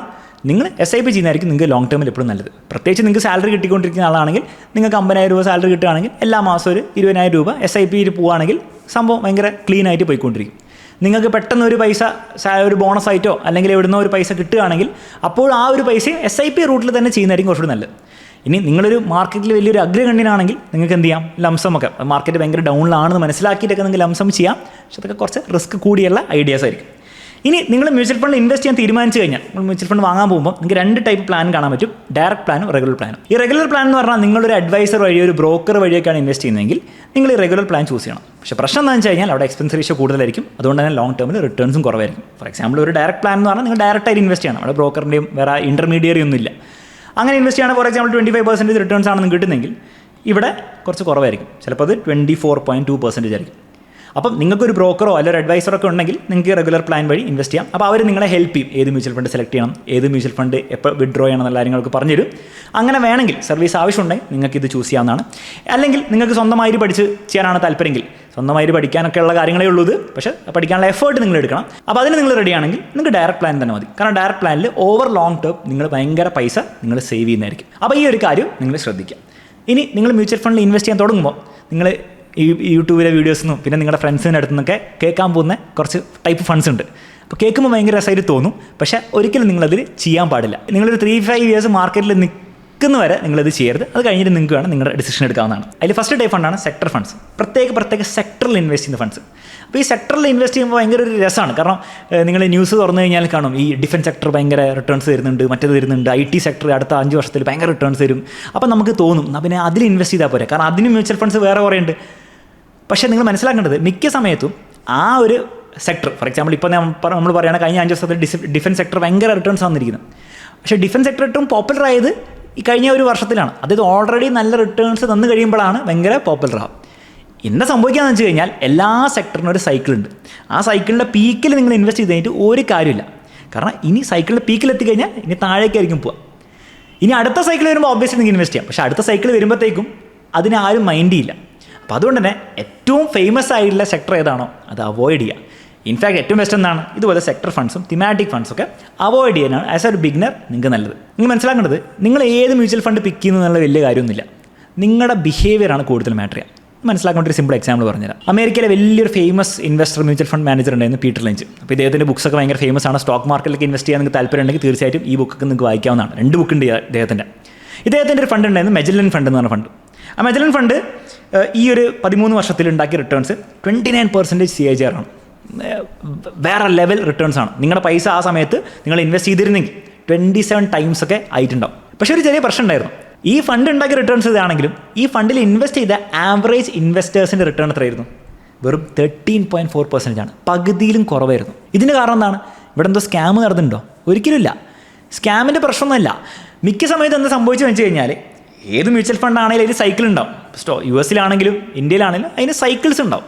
എപ്പോഴും അത് ഭയങ്കര 29% റിട്ടേൺസ് തന്നു, പക്ഷെ പല വർഷങ്ങളിൽ നെഗറ്റീവ് റിട്ടേൺസ് തന്നിട്ടുണ്ട്. അപ്പോൾ എന്താ പറ്റുകയെന്ന് വെച്ച് കഴിഞ്ഞാൽ ഇതിങ്ങനെ നല്ല റിട്ടേൺസ് തന്നുകൊണ്ടിരിക്കുകയാണ്. അപ്പോൾ ഈ നല്ല റിട്ടേൺസ് തരുന്ന സമയത്തായിരിക്കും ഇപ്പോൾ ഫണ്ട് പോപ്പുലർ ആയത്. അപ്പോൾ ചില ആൾക്കാർ ഇവിടെ ആയിരിക്കും കയറി കഴിഞ്ഞപ്പോഴത്തേക്കും ചിലപ്പോൾ ഒരു മാർക്കറ്റ് കറക്ഷനോ ക്രാഷോ വന്നിട്ടുണ്ടാവും. അപ്പോഴത്തേക്ക് അവരെന്ത് ചെയ്തിട്ടുണ്ടാവും? അവരെ പൈസ പുറത്തേക്ക് എടുത്തിട്ടുണ്ടാവും. അപ്പോൾ അയാളുടെ റിട്ടേൺ എത്ര ആയിരിക്കും ഉണ്ടാവുക? 29% ഒന്നും ഉണ്ടാവില്ല, CAGR ഒന്നും ഉണ്ടാവില്ല. അയാളുടെ വല്ല 2% 3% ആയിരിക്കും ഉണ്ടാവും. വീണ്ടും ആരും ഇവിടെ ഒന്നും ഇൻവെസ്റ്റ് ചെയ്യാൻ പോകുന്നുണ്ടാവില്ല. കാരണം അപ്പോഴത്തേക്ക് ആ ഫണ്ട് വലിയ പോപ്പുലർ ഒന്നും ആയിരിക്കില്ല. കഴിഞ്ഞ 5 വർഷത്തായിട്ട് 3 വർഷത്തെ ഡേറ്റ് നോക്കുമ്പോൾ വലിയ റിട്ടേൺസ് ഒന്നും ഉണ്ടാക്കിയിട്ടുണ്ടാവില്ല. അപ്പോൾ ആരും ഇൻവെസ്റ്റ് ചെയ്യില്ല. അടുത്ത പ്രാവശ്യം ആ ഫണ്ട് അതിൻ്റെ പീക്ക് ആകുമ്പോഴത്തേക്കും എല്ലാവരും നോക്കുമ്പോൾ 5 ഇയർ റിട്ടേൺ ഭയങ്കര റിട്ടേൺ, അപ്പോഴത്തേക്കും വീണ്ടും കുറേ പേര് വന്ന് ഇൻവെസ്റ്റ് ചെയ്യാൻ പോകും. അപ്പോഴത്തെ മനസ്സിലാക്കേണ്ട ആ സൈക്കിളിൻ്റെ പീക്ക് ആവാനായിട്ടുണ്ട്. അപ്പോൾ ആ സൈക്കിളിൻ്റെ പീക്ക് ആവാൻ കുറച്ച് റിട്ടേൺസ് ഉണ്ടാക്കിയിട്ടുണ്ടോ, വീണ്ടും ഒരു കറക്ഷൻ വരുമ്പോഴത്തേക്കും വീണ്ടും ഒരു പൈസ എടുക്കും. അവരുടെ ആ ഇൻവെസ്റ്ററിൻ്റെ റിട്ടേൺ എത്രയായിരിക്കും? ചിലപ്പോൾ ഒരു 10% ഒക്കെ ആയിരിക്കും ഉണ്ടാവും. ഇതിൽ ആക്ച്വലി പൈസ ഉണ്ടാക്കിയ ആരായിരിക്കും? ഈ 29%. വളരെ കുറച്ച് ആൾക്കാരുണ്ടാവുള്ളൂ. അവരുടെ വ്യത്യാസം എന്താണെന്ന് വെച്ചാൽ അവർ ഈ പോയിന്റിൽ വായിച്ചിട്ടുണ്ടാവും. അവർ പിന്നെ ഒന്നും നോക്കാനും നിന്നിട്ടുണ്ടാവില്ല. ഒബ്വിയസ്ലി നോക്കുന്നൊക്കെ ഉണ്ടാവും, പക്ഷേ ഈ താഴേക്ക് പോകുമ്പോഴൊക്കെ നോക്കുന്നുണ്ടാവും, പക്ഷേ അവർ ഒന്നും ചെയ്യുന്നില്ല. ആ ഫണ്ടിനെ അങ്ങനെ തന്നെ വിടുകയാണ്.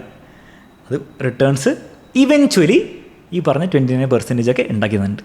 അപ്പോൾ ഈ ഒരു കാര്യം വളരെ ഇമ്പോർട്ടൻ്റ് ആയുള്ള കാര്യമാണ്. നിങ്ങൾ ഓവർ റിയാക്ട് ചെയ്യുകയാണെങ്കിൽ, മാർക്കറ്റ് ക്രാഷ് വരുമ്പോഴും മാർക്കറ്റ് കറക്ഷൻ വരുമ്പോഴും നിങ്ങളുടെ പൈസ പെട്ടെന്ന് വലിക്കാനാണ് നിങ്ങളുടെ പ്ലാൻ എങ്കിൽ നിങ്ങൾ ഒരിക്കലും ഈ പരിപാടിക്ക് നിൽക്കരുത്. കാരണം നിങ്ങൾക്ക് ഒരിക്കലും എന്ത് ചെയ്യാൻ പറ്റില്ല. ഞാൻ ആദ്യം പറഞ്ഞ പോലെ സ്റ്റോക്ക് മാർക്കറ്റിൽ ലോങ് ടേമിൽ നിന്ന് 12% ഒന്നും കിട്ടാൻ പോകുന്നില്ല. കാരണം അത് ലോങ് ടേമിലേ തരുള്ളൂ. 10 years ഒക്കെ നിങ്ങൾ ഇൻവെസ്റ്റഡ് ആയി നിൽക്കുകയാണെങ്കിൽ, നിങ്ങളെ പൈസ വലിക്കാതെ നിൽക്കുകയാണെങ്കിൽ മാത്രമേ നിങ്ങൾ അതിൻ്റെ അടുത്ത് പോയി എക്സ്പെക്ട് ചെയ്താൽ മതി. നേരെ മറിച്ച് നിങ്ങളൊരു ക്രാഷ് വരുമ്പോഴത്തേക്കും കറക്ഷൻ വരുമ്പോഴത്തേക്കും നിങ്ങൾ പൈസ വലിക്കാൻ ആ ഒരു മെൻറ്റാലിറ്റി ആണ് നിൽക്കുന്നുണ്ടെങ്കിൽ നിങ്ങൾ FDയിൽ ഇൻവെസ്റ്റ് ചെയ്യായിരിക്കും നിങ്ങൾക്ക് കുറച്ചുകൂടി ബെറ്റർ. ഇൻഫാക്ട് നല്ലൊരു മ്യൂച്വൽ ഫണ്ടൊക്കെ ഇൻവെസ്റ്റ് ചെയ്യുന്ന ആൾ മാർക്കറ്റ് ക്രാഷ് വരുന്ന സമയത്ത്, ഫോർ എക്സാമ്പിൾ നമ്മുടെ കോവിഡ് ക്രാഷ് ഒക്കെ വരുന്ന സമയത്താണ് ഞാനൊക്കെ എൻ്റെ പേഴ്സണൽ പോർട്ട്ഫോളിയോ ഏറ്റവും കൂടുതൽ പൈസ മ്യൂച്വൽ ഫണ്ടിൽ ഇൻവെസ്റ്റ് ചെയ്ത്. അപ്പോൾ അങ്ങനെ ഒരു മെൻറ്റാലിറ്റി നിങ്ങൾ ഉണ്ടെങ്കിൽ, അല്ലെങ്കിൽ അങ്ങനത്തെ മെൻറ്റാലിറ്റി നിങ്ങൾക്ക് ഡെവലപ്പ് ചെയ്യാൻ പറ്റുമെങ്കിൽ നിങ്ങൾ ഈ പരിപാടിക്ക് നിൽക്കാൻ പാടുള്ളൂ. ഈ മെൻറ്റാലിറ്റി ഡെവലപ്പ് ചെയ്യാൻ പറ്റുമോ? തീർച്ചയായിട്ടും പറ്റും. പക്ഷേ അതിലൊരു പ്രാക്ടിക്കൽ കാര്യം എന്ന് വെച്ച് കഴിഞ്ഞാൽ നിങ്ങൾ എത്രയും നേരത്തെ തന്നെ സ്റ്റാർട്ട് ചെയ്യണം. ഫോർ എക്സാമ്പിൾ നിങ്ങളിപ്പോൾ 18-20 ഏജ് ഒക്കെ ആണെങ്കിൽ ഏറ്റവും ബെസ്റ്റ് ടൈം സ്റ്റാർട്ട് ചെയ്യാൻ ഇതാണ്. അത് നിങ്ങളിപ്പോൾ ഭയങ്കര പൈസ ഉണ്ടാക്കുന്നതുകൊണ്ടൊന്നുമല്ല, ചിലപ്പോൾ നിങ്ങൾക്കിപ്പോൾ ഇൻവെസ്റ്റ് ചെയ്യാൻ ഒരു 10,000 രൂപ പോലും ഉണ്ടാവില്ല. പക്ഷേ ഇറ്റ് ഈസ് ഓക്കെ. നിങ്ങൾ ആ ഒരു മൊത്തം മാർക്കറ്റിൻ്റെ സൈക്കിൾ എക്സ്പീരിയൻസ് ചെയ്യണം. കാരണം ആ മാർക്കറ്റിൻ്റെ സൈക്കിൾ എക്സ്പീരിയൻസ് ചെയ്തിട്ട് അതിലൂടെ പൈസ ഉണ്ടാക്കുമ്പോഴാണ് ആ 10,000 രൂപ ഒരു 20,000 രൂപ ആകുമ്പോഴാണ് നമുക്ക് ഇതിൻ്റെ ഒരു പവർ മനസ്സിലാവുക. മാത്രമല്ല ആ 20,000 രൂപ ഒരു ദിവസം നോക്കുമ്പോൾ 12,000 രൂപ ആകുമ്പോഴാണ് നിങ്ങൾക്ക് അതിൻ്റെ റിസ്ക് മനസ്സിലാവും. ഇത് ശരിക്കും പ്രാക്ടിക്കലി മനസ്സിലാക്കുമ്പോഴാണ് നാളെ നിങ്ങളുടെ കയ്യിൽ 1 ലക്ഷം 2 ലക്ഷം 10 ലക്ഷം രൂപ വരുമ്പോൾ ഈ ഒരു പൈസ നിങ്ങൾക്ക് ഇൻവെസ്റ്റ് ചെയ്യാൻ ഒരു കോൺഫിഡൻസ് വരിക. ആ ഒരു കോൺഫിഡൻസ് വന്നിട്ട് ഇതിൽ ഇൻവെസ്റ്റഡ് ആയി ലോങ് ടേമിൽ നിൽക്കാൻ പറ്റുമെങ്കിലേ ഈ പറഞ്ഞ പൈസയൊക്കെ ഉണ്ടാകാൻ പറ്റുള്ളൂ. അല്ലാത്ത പക്ഷം ഇത് വെറും SIP കാൽക്കുലേറ്ററിൽ നമ്മൾ ഈ കാണിക്കുന്ന പോലെ ഇത്ര വർഷത്തിൽ ഇത്രയും കോടി ഉണ്ടാക്കി എന്നുള്ള കാൽക്കുലേഷൻ മാത്രം കാണിക്കാനേ കൊള്ളുള്ളൂ. അപ്പോൾ ഈ ഒരു ബിഹേവിയർ എന്നുള്ള കാര്യം വളരെ ഇമ്പോർട്ടൻ്റ് ആയിട്ടുള്ള കാര്യമാണ്. ഇൻഫാക്ട് ഏറ്റവും ഇമ്പോർട്ടൻ്റ് ആയിട്ടുള്ള കാര്യം എന്താണെന്ന് വെച്ച് കഴിഞ്ഞാൽ ഈ ബിഹേവിയർ ആൻഡ് മെൻറ്റാലിറ്റി ആയിരിക്കും എന്നാണ് ഞാൻ പറയാം. അപ്പോൾ ഈ ഒരു മെൻറ്റാലിറ്റി എന്നുള്ള കാര്യം നിങ്ങൾ പ്രോപ്പറായിട്ട് സെറ്റാക്കുക. നമ്മുടെ കോഴ്സിൽ നമ്മൾ ജോയിൻ ചെയ്തവർക്കറിയാം, ഒരു 42 മിനിറ്റിൻ്റെ മൊത്തം മൊഡ്യൂൾ ഈ ഒരു മെൻറ്റാലിറ്റീനെ പറ്റിയിട്ടാണ്. അത് വളരെ പ്രോപ്പറായിട്ടുള്ള ഡേറ്റയുടെ അടിസ്ഥാനത്തിൽ നമ്മൾ ആക്ച്വലി നിങ്ങൾക്ക് പ്രൂവ് ചെയ്ത് തരുന്നുണ്ട് എന്തുകൊണ്ടാണ് ഈ ലോങ് ടേമിൽ ഇൻവെസ്റ്റഡ് ആയിട്ട് നിൽക്കേണ്ടതെന്നുള്ള കാര്യം. അപ്പോൾ ഇത്രയും കാര്യങ്ങളാണ് നിങ്ങൾ മ്യൂച്വൽ ഫണ്ട് ഇൻവെസ്റ്റിങ്ങിൽ നിങ്ങൾ തുടങ്ങുകയാണെങ്കിൽ നിങ്ങൾ പഠിക്കേണ്ട കാര്യം. അപ്പോൾ ബേസിക്കായിട്ടുള്ള എല്ലാ ടൈപ്പ് കാര്യം ഞാൻ കവർ ചെയ്യുന്നതാണ് എൻ്റെ വിശ്വാസം. എങ്കിലും എന്തെങ്കിലും ഞാൻ കവർ ചെയ്തില്ല എന്ന് നിങ്ങൾക്ക് തോന്നുകയാണെങ്കിൽ അല്ലെങ്കിൽ എന്തെങ്കിലും ഡൗട്ട്സ് നിങ്ങൾക്ക് ഉണ്ടെങ്കിൽ കമൻറ്റ് ബോക്സിൽ നിങ്ങൾക്ക് കമൻറ്റ് ചെയ്യാവുന്നതാണ്. അവസാനം ഞാൻ സമ്മറൈസ് ചെയ്യാണ്, ഇത്രയും കാര്യങ്ങൾ നിങ്ങൾ ശ്രദ്ധിക്കേണ്ടുള്ളൂ. ഒന്ന്, ഡയറക്റ്റ് പ്ലാൻ ചൂസ് ചെയ്യായിരിക്കും എപ്പോഴും ബെറ്റർ, ലോ കോസ്റ്റിന് വേണ്ടിയിട്ട്. അൺലെസ് നിങ്ങൾക്ക് അഡ്വൈസ് വേണമെങ്കിൽ 2 to 4 ഡൈവേഴ്സിഫൈഡ് ഫണ്ട്സ് മതി. ഒരു ലാർജ് ക്യാപ് ഇൻഡെക്സ് ഫണ്ട്, ഒരു മൾട്ടി ക്യാപ് അല്ലെങ്കിൽ ഫ്ലെക്സി ക്യാപ് ഫണ്ട് നിങ്ങൾക്ക് വേണമെങ്കിൽ, അല്ലെങ്കിൽ ഓപ്ഷൻ സ്മോൾ ക്യാപ് അല്ലെങ്കിൽ മിഡ് ക്യാപ് ഫണ്ട്. കൂടുതലും നിങ്ങൾ SIP വഴി ഇൻവെസ്റ്റ് ചെയ്യുന്നതായിരിക്കും നല്ലത്. ലംസമും മാക്സിമം അവോയ്ഡ് ചെയ്യാൻ വേണ്ടി നോക്കുക. അറ്റ്ലീസ്റ്റ് നിങ്ങളൊരു ബിഗിനർ ആണെങ്കിൽ ഇപ്പം ലംസം വേണ്ട, പിന്നീട് നിങ്ങൾക്ക് ചിന്തിക്കാവുന്നതാണ്. സെക്ടർ അഥവാ തിമാറ്റിക് ഫണ്ട്സ് അവോയ്ഡ് ചെയ്യാം. Lastly, long term discipline investing ആണ് നിങ്ങളെ വെൽത്ത് ഉണ്ടാക്കാൻ പോകുന്നത്. അല്ലാണ്ട് പെട്ടെന്ന് പൈസ ഉണ്ടാക്കാനുള്ള പരിപാടിയൊക്കെ നോക്കിക്കഴിഞ്ഞാൽ നിങ്ങൾ പെട്ടെന്ന് പൈസ ലൂസ് ആവുകയുള്ളൂ. ഇത്രയും കാര്യങ്ങൾ നിങ്ങൾ ശ്രദ്ധിച്ചാണ് മ്യൂച്വൽ ഫണ്ടിൽ ഇൻവെസ്റ്റ് ചെയ്യുന്നത്, തീർച്ചയായിട്ടും നിങ്ങൾക്ക് ഒരു സക്സസ്ഫുൾ ആയുള്ള ഒരു ഇൻവെസ്റ്റിംഗ് ജേർണി ആയിരിക്കും ഉണ്ടാവുക. അതിനുള്ള ബേസിക് ആയുള്ള എല്ലാ കാര്യങ്ങളും നമ്മൾ ഈ വീഡിയോയിൽ കവർ ചെയ്തിട്ടുണ്ട്. ഈ വീഡിയോ നിങ്ങൾക്ക് യൂസ്ഫുൾ ആയിട്ടുണ്ടെങ്കിൽ തീർച്ചയായിട്ടും ലൈക്ക് ചെയ്യുക, കമൻറ്റ് ബോക്സിൽ ഒരു കമൻറ്റ് ഇടുക. കൂടുതൽ മ്യൂച്വൽ ഫണ്ടിനെ പറ്റി ഇൻഡെപ്ത് പഠിക്കണമെങ്കിൽ, നിങ്ങൾ കുറച്ചും കൂടി പൈസയ്ക്ക് ഇൻവെസ്റ്റ് ചെയ്യാൻ പോകുന്നവരാണെങ്കിൽ അത് പഠിക്കുന്നത് നല്ലതായിരിക്കും. അങ്ങനെ പഠിക്കണമെങ്കിൽ നമ്മുടെ കോഴ്സിൽ ജോയിൻ ചെയ്യാവുന്നതാണ്. കൂപ്പൺ കോഡൊക്കെ അവിടെ കൊടുത്തിട്ടുണ്ട്, നിങ്ങൾക്ക് ജോയിൻ ചെയ്ത് അടിപൊളിയായിട്ട് പഠിക്കാവുന്നതാണ്. മറ്റൊരു വീഡിയോയിൽ കാണുന്നവരെ ബൈ ആൻഡ് ടേക്ക് കെയർ.